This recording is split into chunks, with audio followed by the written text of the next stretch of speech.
السلام عليكم ورحمة الله وبركاته. أكم نجدرتني فياك سنين وتنجدر الحمد لله رب العالمين. سن اللي بكم جرتني نجيني ربي رحمة نساء سن رتابو سني جتة هدا أكم برتا فيديو هارا سني كبر دي فين جرا لمون ندول لكونو جدو أكاتا بلتي في الدباسة نوجب جتة فتاني غير مو لكودو دان أرجعني كنا بودس لي ياليون أرجع di sini biasa dah mungkin kabat deh dukung makopa kan takut jen kabat deh meshan asih agartan meshan na berbaca sani asiti shungkurti adi kunci se kopi senjera kuni timatima asiti kunda barbareda asiti mo kunu bida kusa goga da kuni mo da ku zinjibila goga da asiti kun makallasha jechuun qimamii gosa hedduu kan waliin makame qimamii ittuuf ta'u jechuudha kuni kororimaa daakamaadha asitti zayita lukumo ike loomidhaan wantoota adda addaatiin dhiqee asitti kun akka argitan qarafaa fuudhiif itti godhee hafuura isaatiif bareeda waan ta'eef tursiisee bishaan keessaa asitti barbareedha asitti ashaboodha asitti immoo qullubbii daakamaadha gamanumaan gara hojiitti shunkurtii keenya daannee timaatimis daaknee gara hojiitti ceenaa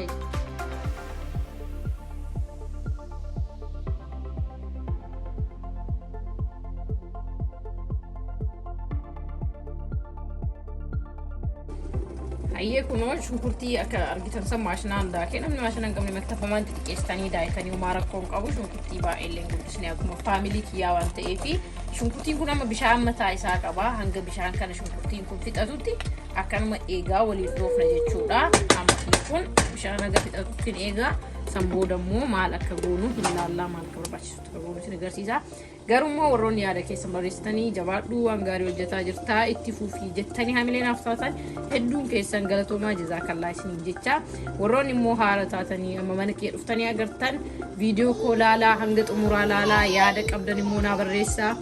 gaafii qabdanis na gaafadhaa hamilee natti horaa jechuudha maal afaan keenyaa wanti kun hedduun baratanne ani immoo waan beekurraa danda'urraa isin barsiisuu koo addaan hin kutuu hanga rabbiin fayyaanaa kennetti kanaaf like share subscribe gochuu mallattoo bilbilaa tuquudhaan nu jajjabeessaa isin jaalannaa galatoomaa hayyee kunoo killee bishaanitti godhee killee qopheessee jira isin jira agarsiifnee dhiifamaa amma maal goonaa killee kennallee itti qadaannee finnee ibiddara kennaa killee immoo haguma fedha keessaniiti yoo wanno hundaayyuu haguma fedha faamilii janaa ta'e haguma baay'ina faamilii janaa ta'eefi ammas ibidda koo killee ittiin banaa achi booda immoo shunkurtiin koo kun akkuma agartan kana haguma faamilii kiyyaatiin waan ta'eefi bishaan fufutaara akkama waliin ahaa eegna hayyee kun amma shunkurtiin bishaan fixatee jira akkuma agartan kana maal goonaa ooyila tilleen guddisnu boodarraa itti goonuuf barbaree itti goona waliin dhahaatumaan deemnee amma kun barbaree itti godha zayitii beekaa xiqqeessee itti godhe shunkurtiin akka bareeduuf barbaree hanga fedhii kootii itti godheen jira san booda walumaan dhoofne jechuu heddummeessinee dardarriidhaan zayita ittiin goonu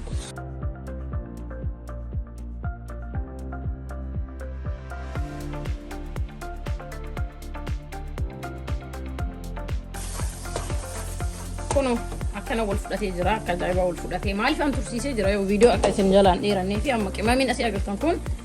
kororimaa makallashaa qullubbii daakamaa daakuu zinjibilaa fi qullubbii fireesha jechuudha amma kanneen maankaa tokko itti godha booddeerree kororimaa makallashaa qullubbii itti godha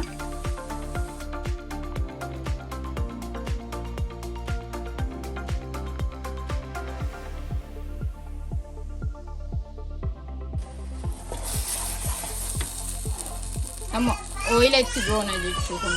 duratti ittiin geessan isin jedhee lukkuun dheeta yoo qabaate bareeda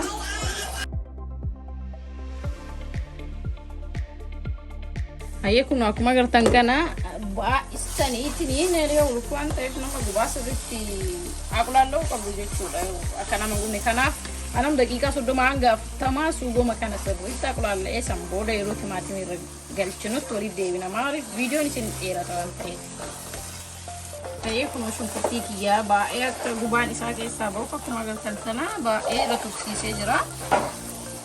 san booda maal goona bishaan hin fayyadamne garuu distiin koo waan hin qabanne bishaan hin fayyadamne distiin kiyya hin qabatu waan ta'eef eegaatumaan amma waliin dhahee aga daqiiqaa hedduu isin immoo bishaan irra buusuu dandeettu yoo distiin keessan ka guutuu taate amma maal goona timaatima dura addaa keessan ittiin aannan bismillah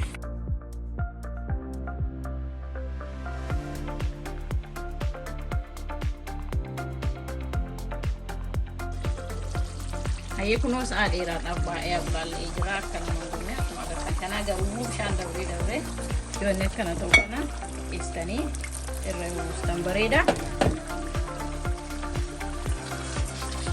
Akkanuma waliin dhoofnaa amma kunoo sanboota maal goonaa qimamiiwwan asitti argamu kana agartan duratti illee itti godhee jira. Qimamii kanneen asitti kunoo makallaataa kororimaa fi qunda barbaree fi qullubbii fireesh isaa kan ta'edha. Jara itti godhaa amma. Isa booddee immoo maal godhaa lukkuu kunoo dhiqee kanneen qarafaa fi maal maqaa ishee jalaa badee qurunfudii fa'aa irraa guuree bishaan kana irraa naqee bishaan qulqulluutti naqee irraa dhiqee itti godha jechuudha waan amma ishee dhiqee kana hundaa.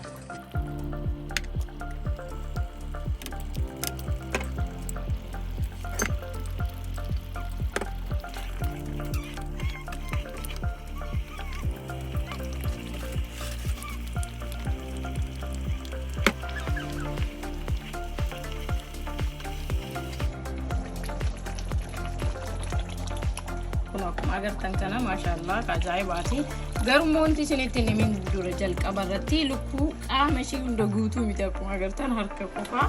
qaama ishee hunda guutuu argachuun rakkisa bakka hin jiru kanatti saniif hir'uudha jechuudha. Gaafa lukkuu guutuu argatte isinii hojjedha waadaa isinii seenaa.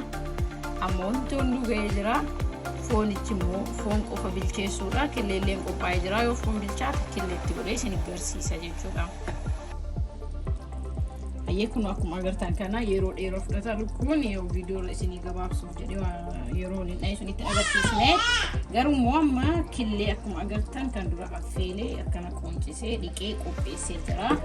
Asiin immoo dhadhaadha yoo barbaaddan itti gootu garuu yoo itti gootamoo irra namaa bareeda. Amma maal goona amma waliin dhufne maal goona kun foon illee beeksisaa akka bilchaate lukkuu faranjiiti immoo lukkuu abashaatiin lukkuu biyya kana dafee gahaa foon isaa amma maal goona killee keenna kan irraa qoncisnee qopheessine san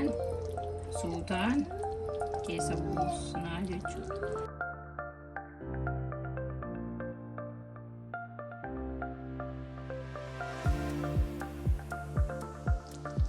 San booddee kun akkuma agartan maashaallah lukkuu ajaa'ibaa ta'ee ajaa'ibaatii gahee jira waan ta'eef amma maal goona dhumarraa dhadhaa isin agarsiise.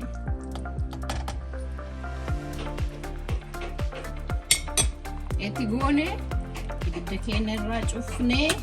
teestii isaatiin walitti deemna. Haga xumuraa daawwachuu qabdu viidiyoo kana. Ayyee mee teestii isaa bismillah.